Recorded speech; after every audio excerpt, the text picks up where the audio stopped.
antelope moon, golden dates, desert flowers. There are hundreds of words to describe the beauty of African women. No wonder they strut like queens throughout the world, head held high, full of grace and elegance.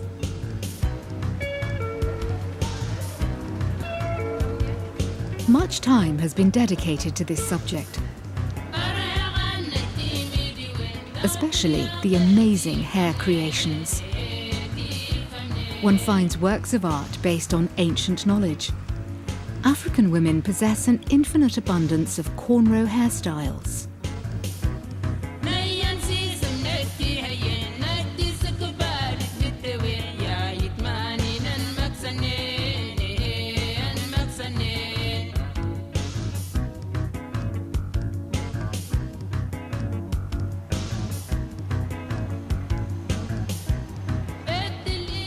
On the river Niger in Mali's capital Bamako lies an important centre for hair art.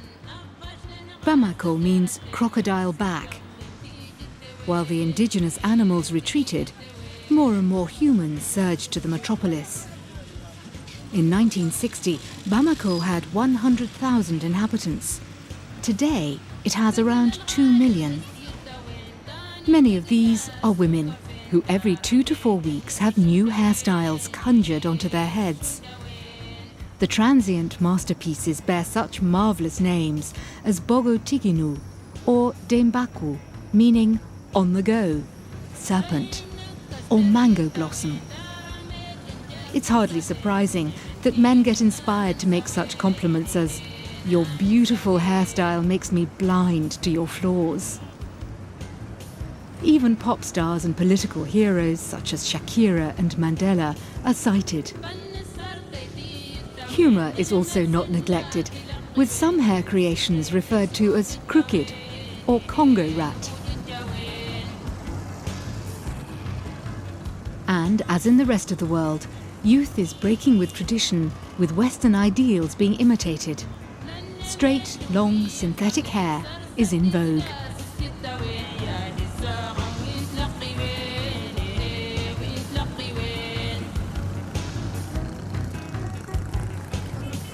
On all corners of Bamako, hand-painted signs advertising scores of various hairstyles catch one's eye.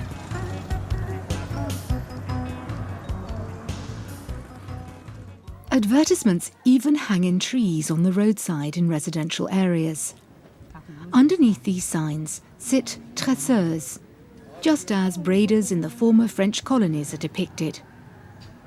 Street braiders offer the cheapest prices. At the other end of the scale are hip stylists in exquisite salons, who charge prices up to €150. Such luxurious hairstyles are out of the question for housemaid Rose Traoré.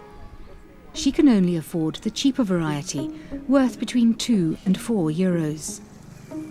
Rose visits the street braiders around the corner, but not just any old one.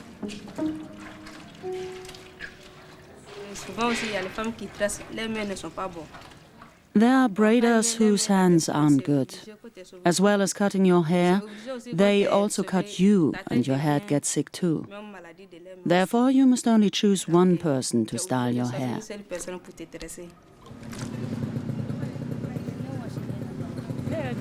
Rose is out of luck.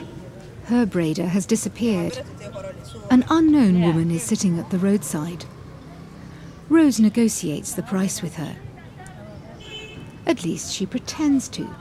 But secretly, Rose is studying this unknown person's hands carefully. They appear to be bad. What a disaster.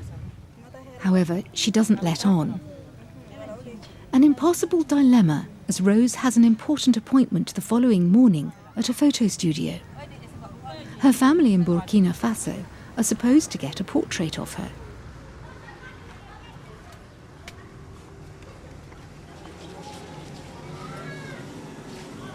Rose has managed to keep her appointment with the photographer Malik Sidibé. Sometime in the middle of the night, her braider had reappeared and shown pity. It is her first photo shoot. Not only that, but it is with Malick Sidibé, one of Africa's greatest photographers, who's been capturing the history of his country on negative for over 50 years. In 2007, the Eye of Bamako, as he likes to be known, received a Golden Lion Award for Lifetime Achievement at the Venice Biennale. Okay, wait. That's good. Good to laugh. Look at me, laugh. Ready? Yes, that's good.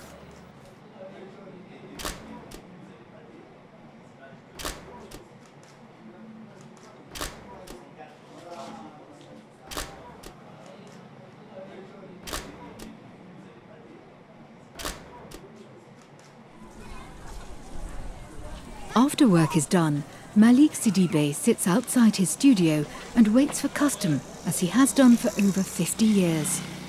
At the same time, he chats regularly with colleagues like Racine Keita, who often comes by for a chat. In Mali, this pastime is called causerie. The women from the different regions of Mali wear different braids. Yes, that's true. There's Bobo, Mianga, Senofo, Bambera. Yes, that way one can see where someone is from. With the help of braiding, one can tell a woman's ethnic group. The hairstyle also shows her age and social standing. When she braids her hair like this, with a hairpin, it means she's an old woman. I've seen with a dog on that a woman on her period has a special hairstyle. Yes, that's correct. And a woman who's just given birth, and a woman who's just lost her husband. Yes. Yes, there is braiding for a woman who's just lost her husband. You've got to value a woman's beauty. That's a woman's right. What's a woman's right if it's not her beauty? Her beauty. She's there for her beauty. Well, from the day they're born, girls wear braids even after death. There are even hairstyles for dead women. Yes, yes. Before she goes to her grave. Yes, that's true. My cameras are ageless and work as well as the day I got them. Only the photographer gets old, says Malick Sidibé about mortality. Over the years, his cameras have captured a wide variety of ethnic groups in a range of phases of their lives, which are often accompanied by rituals. With the Tuareg nomads, when a girl completes the transition from childhood to becoming a young woman, she receives her first braiding. Moi, je passais cette initiation-là, il y avait une tresse qui était très jolie. I was also initiated this way, and back then there was a very pretty braiding that I had always wished for. But before this initiation, I wasn't allowed it. I had no right to it.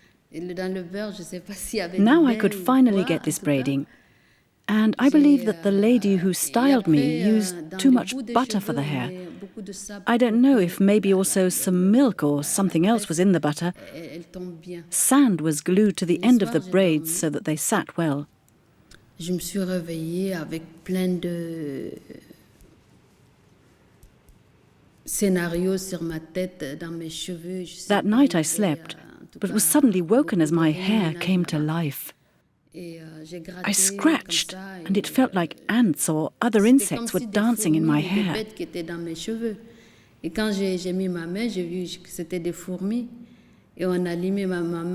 My mother switched on a torch and saw that huge black ants had attacked me.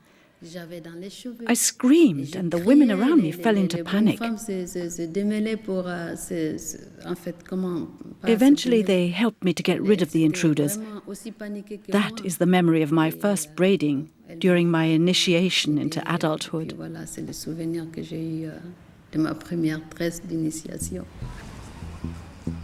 After this eerie experience, businesswoman Keltum Sennhauser, who was married to a Swiss man, was never again able to let the topic of hair go.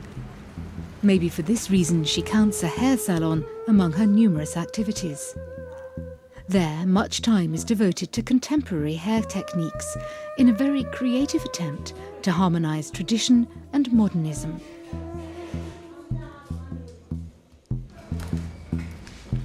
Asatou Konate, who works in gastronomy and attaches much importance to appearance, is visiting Keltoum's salon for the first time. A colleague gave her the hot tip.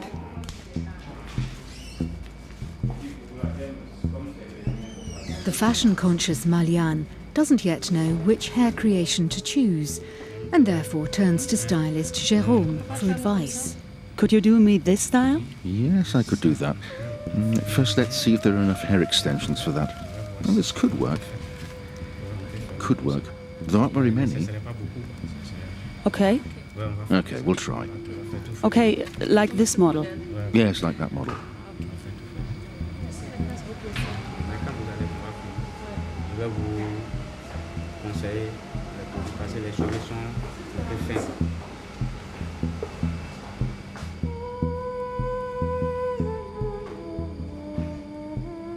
Pleasantries are rarely exchanged in Malian hair salons. Just as in all of West Africa, private matters are seldom discussed with strangers. So Asatou chooses to remain silent. First of all, her short hair is interwoven around her head, and later, strands of synthetic hair are stitched in.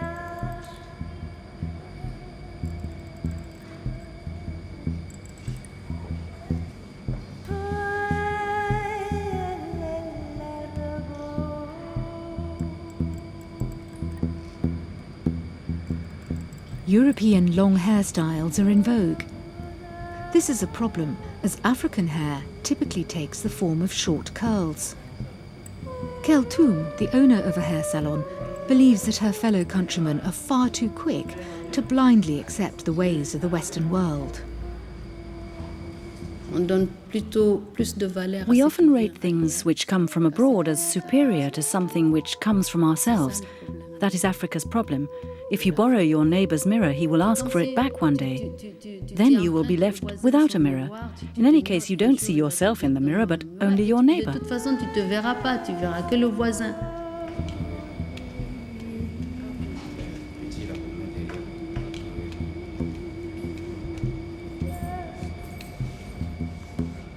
At the hairdresser, patience is required. Asatou's hair model, whose look can be located somewhere between Rasta Lady and Rocker Babe, needs 4 hours. And she's lucky. Other hairdressers can cost you a whole day, especially when fine natural hair has to be woven in or tiny braids plaited.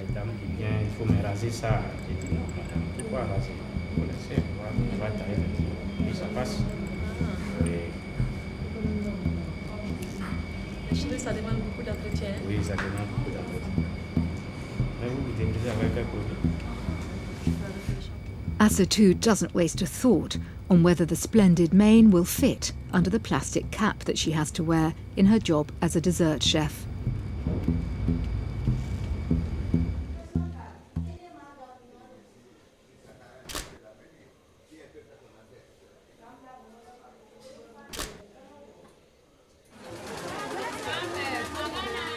While the hair salons predominantly offer modern hair techniques, the braiders on the Marché de Tresse dedicate themselves to traditional braiding. This is a marketplace full of creativity, bursting with new ideas, celebrating female beauty.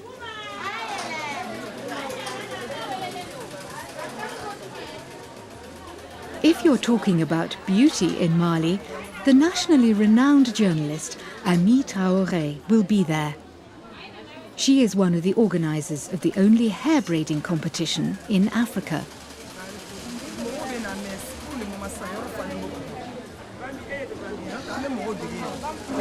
Donc c'est elle qui a gagné, c'est elle qui est partie représenter le Mali à Abidjan. Penda Zidibé won the competition last year.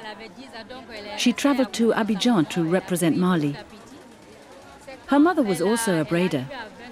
She was always at her side from the age of 10 and learned her trade bit by bit. At 20, she became a professional braider who earned her living through it. 1978, right? Yes, in 1978 she braided the hair of her very first customer with a hairstyle that's called bolognier. That is how a bolognier looks. Back then she earned around 25 cents for it. Today she works for around 12 euros. 10 times more. Nowadays, Penda Sidibe is one of the most famous braiders in the country and can style 6 customers per day. The braiders are rich. If you make around 12 euros times 6 per day,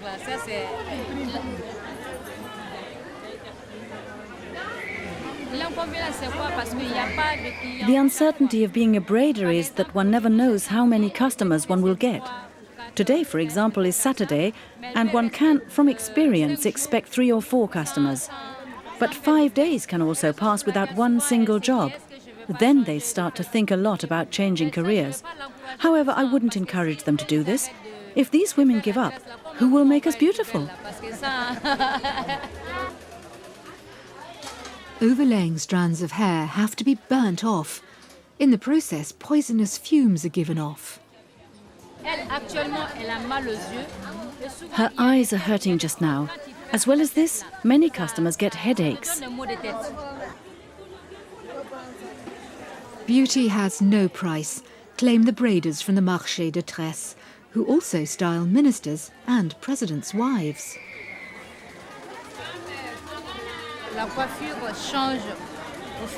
The hairstyle accentuates the face. An unstyled woman is only half a woman.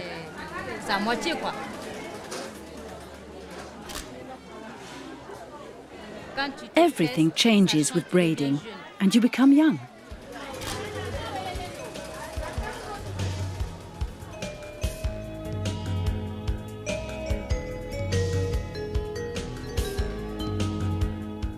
Far away in Tuareg land, the Sahara region of Mali, Niger and Algeria, beauty plays an equally important role.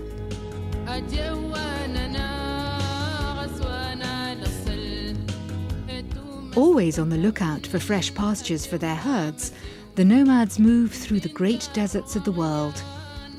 It's a lonely existence, one that requires a lot of effort when family gatherings are imminent. For instance, when a wedding is celebrated.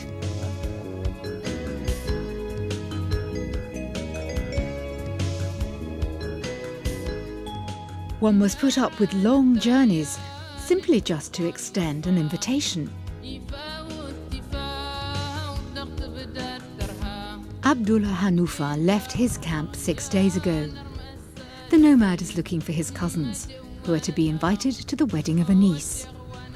In order to find them, he reads the camel tracks in the sand. Every Tuareg knows the prints of his animals, as well as those from relatives and friends. The sought-after relatives are camped in the shade of a rock face.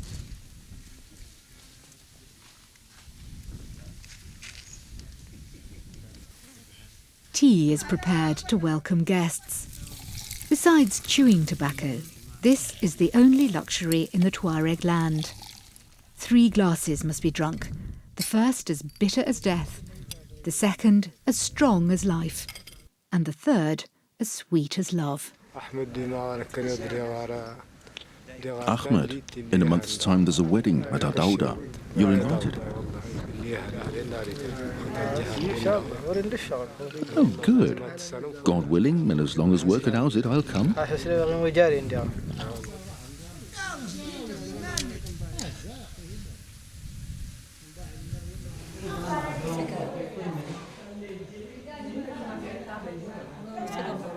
In the meantime, a completely different wedding is being prepared in the busy metropolis of Bamako. Madina Asalat treats a friend whose niece is getting married to a special braiding. This noble gesture comes as a great relief. The friend has a large family and just about gets by on her husband's meagre salary. In Africa generally, no one who turns up hungry at the door is turned away. And hunger is commonplace in Mali. The country is one of the 10 poorest in the world.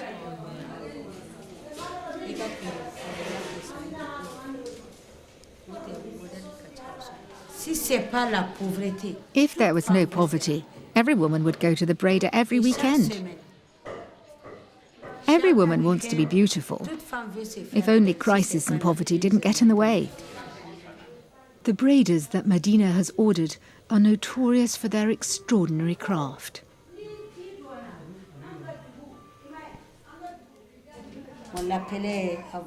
This style was once called kosoro. In Bambara, this means well braided. Once these braids weren't made of synthetic hair, but one took the bark of a specific tree, cracked it, treated it, and braided it in order to work it into the style. In modern times, this has been changed, and synthetic hair is used. Times also change in other aspects. I was 12 when I was last shaved. A Songrai woman who lived next door asked my mother why. My mother told her that I would get strong and have long hair this way.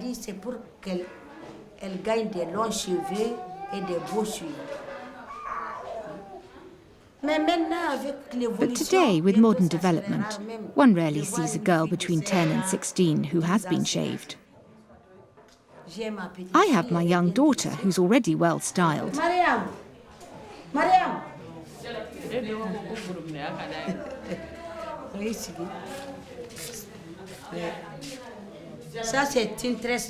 That is child braiding. Only children are styled like this. Until she got used to this, she cried every time. But now she likes it, she doesn't cry anymore. She leaves the house on her own, goes to the braider, and comes back. Every ethnic group has its own traditional hairstyles.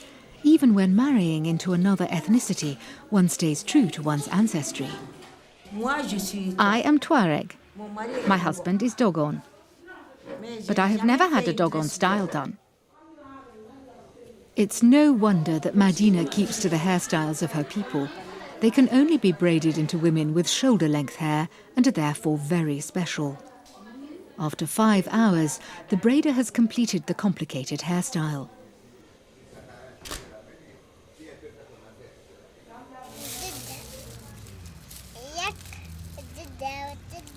In the Tuareg land, the wedding day is approaching. The preparations are hitting full speed. In the townhouse of a cousin of the bride, the necessary henna leaves are being ground. The bride and groom are nowhere to be seen. They must stay hidden within the bosom of their families for a week before the start of the festivities. I prefer weddings in the desert because you get camel dancing and tende music. The Tuareg ceremonies are the same as in the past, whereas in the cities the celebrations are no longer very traditional. Far away from the city, the women of the bride's family dig holes in the sandy, stony ground and set up the bridal tent.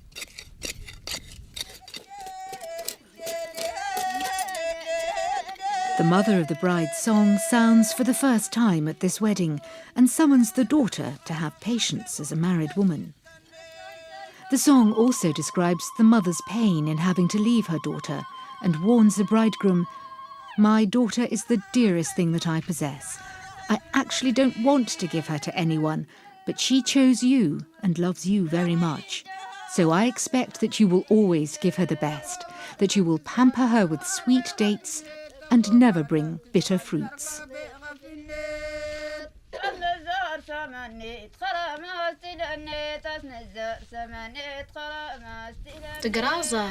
Marriage is beautiful for me as it is for every woman. I will now have my own house, children, and a husband.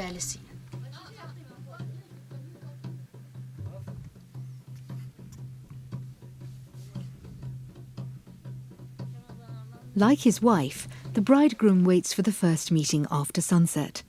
And like her, he must stay hidden away from the gaze of the other guests in another tent with his own friends and wazir. A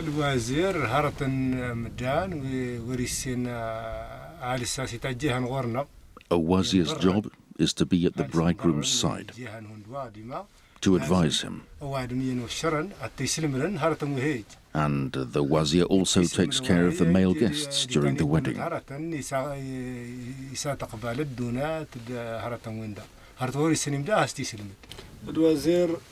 To know that I have the wazir at my side gives me strength. He's experienced. He can teach me many things I must understand for my wedding. The bridegroom is carrying an old sword. Such swords, which the Tuareg call takuba, have been passed down from father to son for centuries. Some swords even have their own name.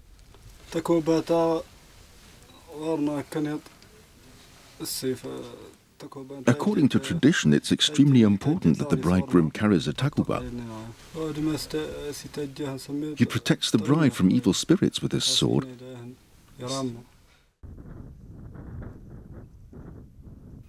At the break of dawn, the family make their way to the bride's camp with a slaughtered camel, which is offered as a traditional bridal gift. Family members are there, ready to welcome them.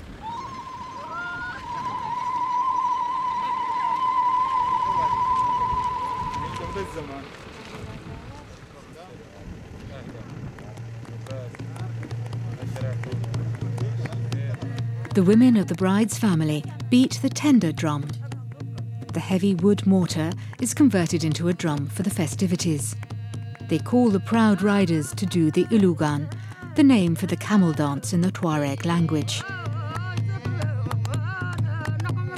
No man can resist such a bait for long.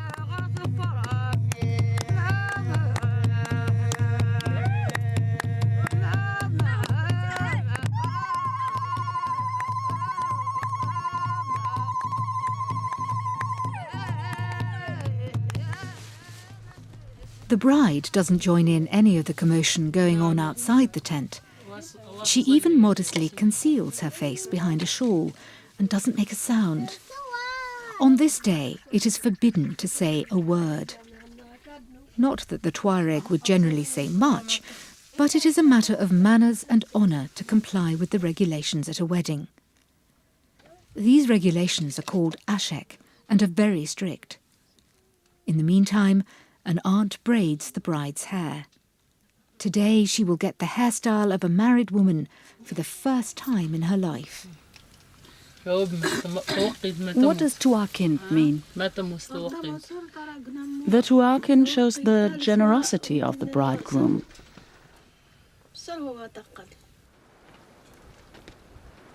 The tuakind comes in the form of a cash gift sent by the bridegroom whilst the bride has her hair braided. Later, the money goes to the braider. Many Tuareg claim that a bride who doesn't receive a tuakind will lose her hair.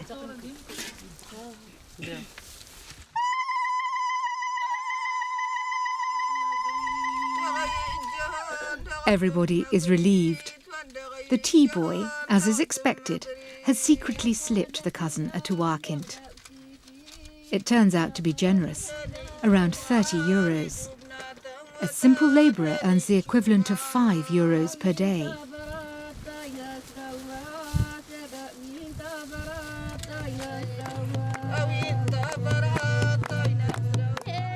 Outside, the riders are still not tired. At full gallop, ever closer to the singer, courage and elegance are displayed to try to win the affections of the lady.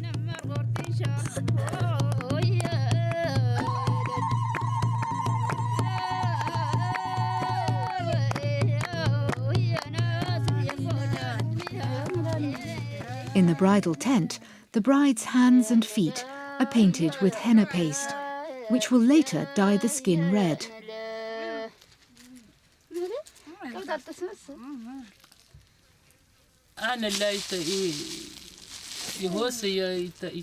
Henna makes one look pretty.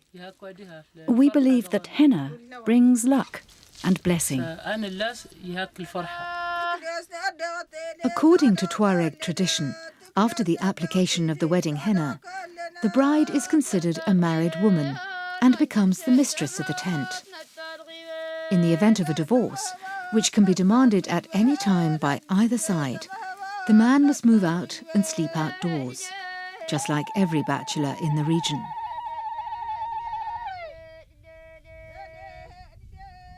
The sun moves ever faster westwards towards the horizon.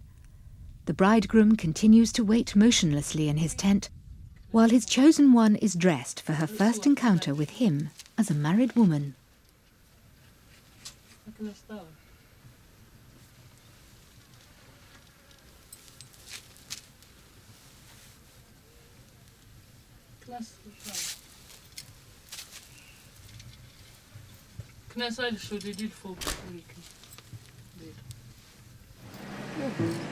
At the weekend, the Miss Yayo-Roba contest will take place. The beauty contest will be shown on national television and stands out from the usual beauty pageants. Every contestant must weigh at least 80 kilograms. This campaign is trying to confront the slimming craze, which has been escalating in Mali for a few years. Baroque-style heavyweights should be feted. Adjaratu Sanogo, a girl from the village, has managed to make it to the final 10 contestants. She discusses the upcoming event with her friend while quickly styling an acquaintance. This earns her some money to go towards her apprenticeship as a customs officer.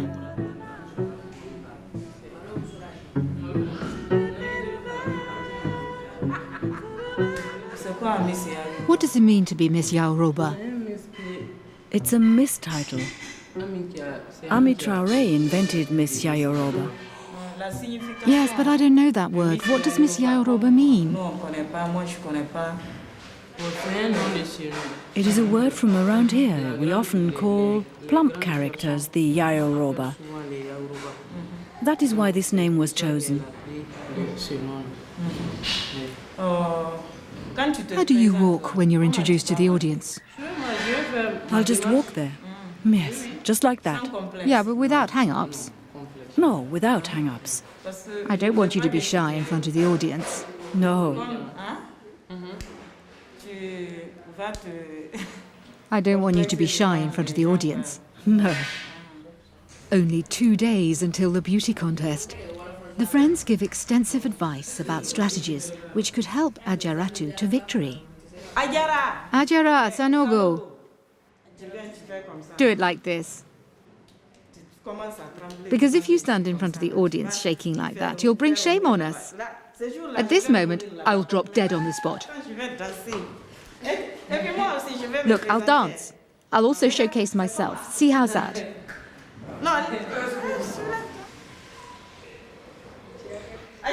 Adja, look at me. This is how you'll do it. Yes, exactly. Adjaratu, Adjaratu. Exactly. That's exactly how we'll do it then.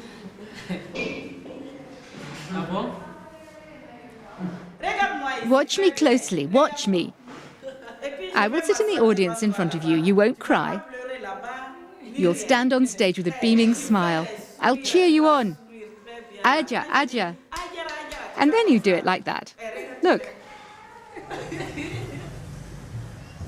A hip hair salon is responsible for the hair and makeup of all Miss Yayo-Roba contestants. Peter Biaka runs the company alongside his wife.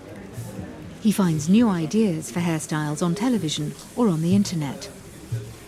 Young females in Bamako rate the visionary man from the Ivory Coast above all because of his flashy creations containing colourful synthetic hair. That doesn't concern Adjaratu right now. Her hair simply needs to be unbraided and unravelled and subsequently left to rest for at least 24 hours. Otherwise, the hairstyle, which will be the same for all 10 contestants, cannot be braided. Adja, they say Saturday's going to be hot. Oh, yes. Lots of girls, eh? Yes, that's true. So how do you see it this year? Big moment for you. Yes. This year I will win, God willing. Ah, you're going to win? There are 10 of us in total.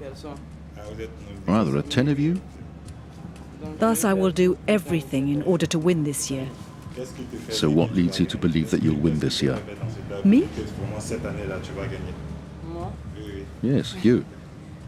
I will just be brave. So let's start with the unraveling. What? I said let's start with the unraveling. Okay. Will your fan club be there on Saturday? Yes, yes. Will there be people coming to support you? Yes, all my friends will be coming. Ah, all your friends. Yes, one is... You're already? Yes, she even traveled from Guinea. Oh, great, yes. Yes, yes. Then your fan club has reached international status if it's reached Guinea? Yes, yes. Yeah, then it's going to be really hot. Yes, yes. The choreography for Miss Yayoroba needs to be practiced. Rehearsals go on until late in the night.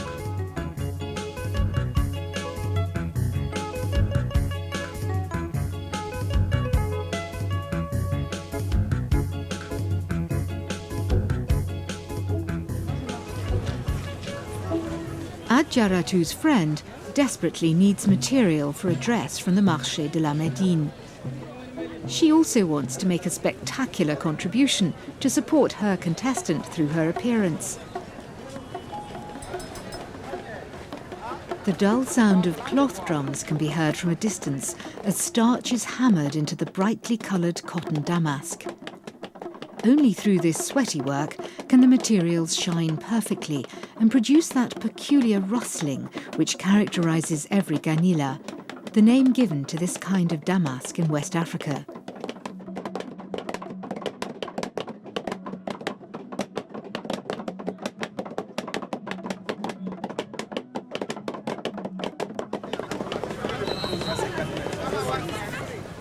Spoiled for choice, Adjaratu and her friend comb through the wide variety of ganila material and quickly find something.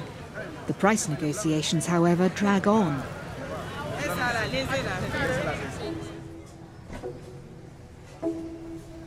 While the haggling at the Marché de la Médine goes on, the first of Bamako's inhabitants set off for home, exhausted from their day's work, to grant themselves a well-deserved rest.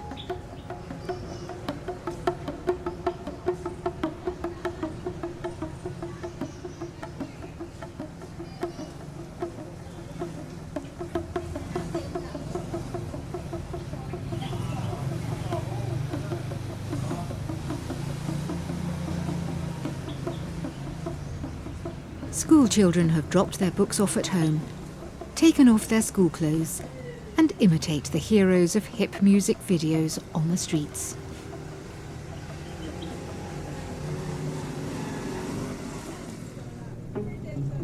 Adjaratu and her friend attempt to relieve those last moments of tension. Can she achieve her goal tomorrow and become Miss Yayoroba?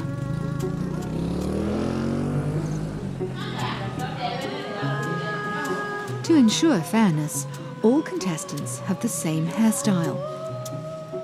The deciding moment is upon us. Who will become Miss Yayoroba 2010? Adjaratu is determined to give everything.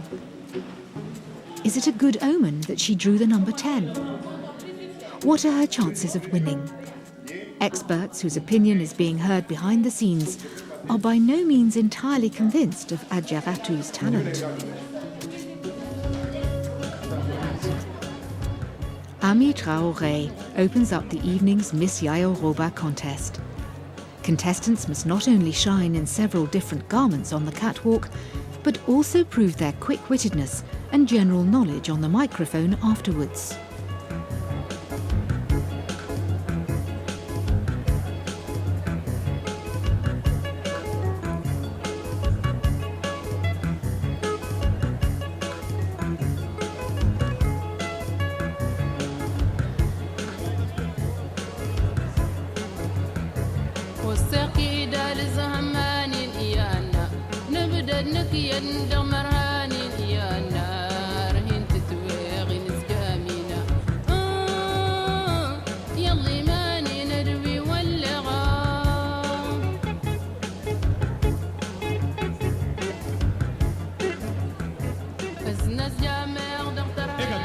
Adjaratu acquits herself extremely well with a brilliant recall of Malian colonial history. At the end of her appearance, she celebrates the fact that 2010 signifies 50 years of independence from France. Vive le Mali, vive la cinquantenaire. Merci. Que la meilleure gagne. Miss Yayoruba in the 50th year of independence is number 10. Number 10.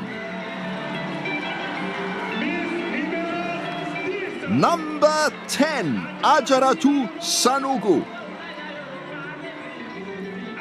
Adjaratu Sanogo.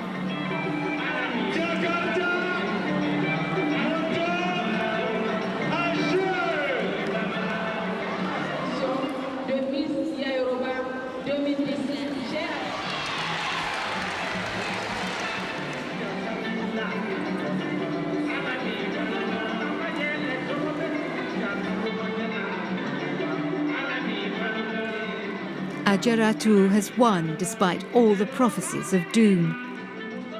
First prize is a brand new scooter, which represents a small fortune for a young woman in Bamako.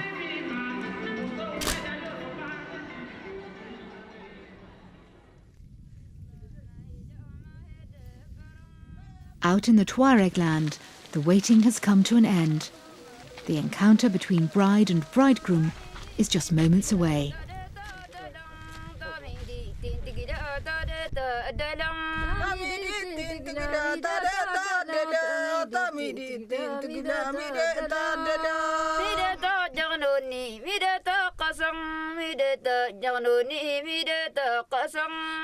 Family and guests are standing in front of the wedding tent, into which the couple has withdrawn.